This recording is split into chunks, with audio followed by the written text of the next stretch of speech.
Already been fined millions in a wide-ranging bribery investigation. Now the utility giant may have to pay another price, this time from a consumer fraud lawsuit. Gaynor Hall joins us live with details. Gaynor.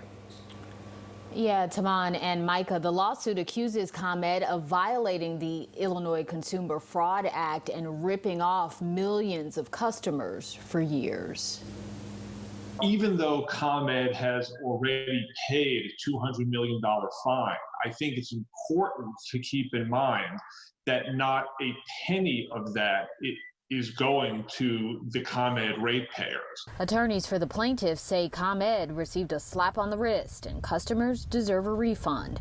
The lawsuit says through rampant and widespread corruption in the form of bribery of Illinois elected officials, ComEd and its parent company, Exelon, deprived ratepayers of vast sums of money, totaling in the hundreds of millions, if not billions of dollars. The lawsuit was filed yesterday on behalf of 3 individuals and 3 businesses, seeking class action status to include a large percentage of ComEd customers. We're here to find out what the full extent of their profits were as a result of this admitted bribery scheme and to make sure that that gets refunded to the ratepayers. During his first court appearance today, ComEd's arraignment was set for next week on bribery charges involving House Speaker Michael Madigan's political operation.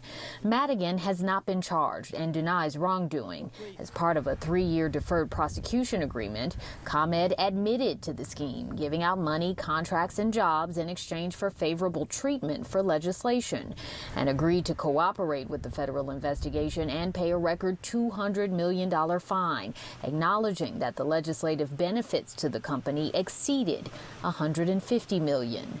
In response to the lawsuit, ComEd released a statement apologizing for the past conduct, but saying the improper conduct described in the agreement does not mean that consumers were harmed by the legislation that was passed. ComEd says the bipartisan legislation resulted in substantial benefits for customers, improved reliability, billions of dollars in savings, and lower bills. There's absolutely no question that Commonwealth Edison has a systematic problem with telling the truth. We've seen it repeatedly in a number of different matters over time.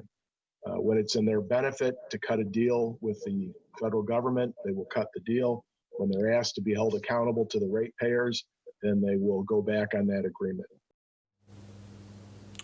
And a Downers Grove man also filed a federal racketeering lawsuit against ComEd today, also seeking damages for customers. Reporting live from home tonight, Gaynor Hall, WGN News. Back to you in the studio.